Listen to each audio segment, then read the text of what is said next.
পরিণীতা ধারাবাহিকে আমরা দেখেছিলাম পারুল রায়ান আলাদা হয়ে যাবে, এই খবর পেয়ে ঠাম্মি অজ্ঞান হয়ে পড়ে গেছিলো। তাকে হাসপাতালে নিয়ে যাওয়া হয়েছে। দাদু খুব কষ্ট পাচ্ছে, বলছে সুরো তুমি এইভাবে পড়ে থেকো না, চোখ খোলো।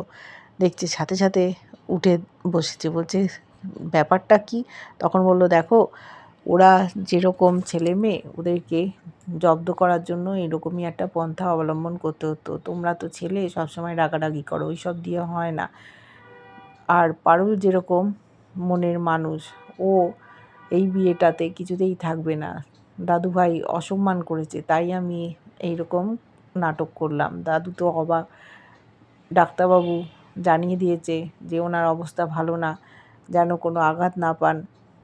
পারুল রায়ানের রেজাল্ট বেরোবে, দাদু বলেছে ভালো না হলে ওদের ব্যবস্থা করবে। পড়াশুনো না করে খালি অন্য কাজ করে বেড়াচ্ছে। ওরা রেজাল্ট দেখতে গিয়ে দেখছে দুজনেরই নাম নেই, ভয়ে অস্থির। এদিকে রুক্মিণীর কলেজের বন্ধুরা সব গ্রামে আসবে, একজন বিদেশ থেকে ফিরেছে, গোপালকে বলেছে। গোপাল কোনো কথা না বলে ঘর থেকে বেরিয়ে গেছে। রুক্মিণী চিন্তায়।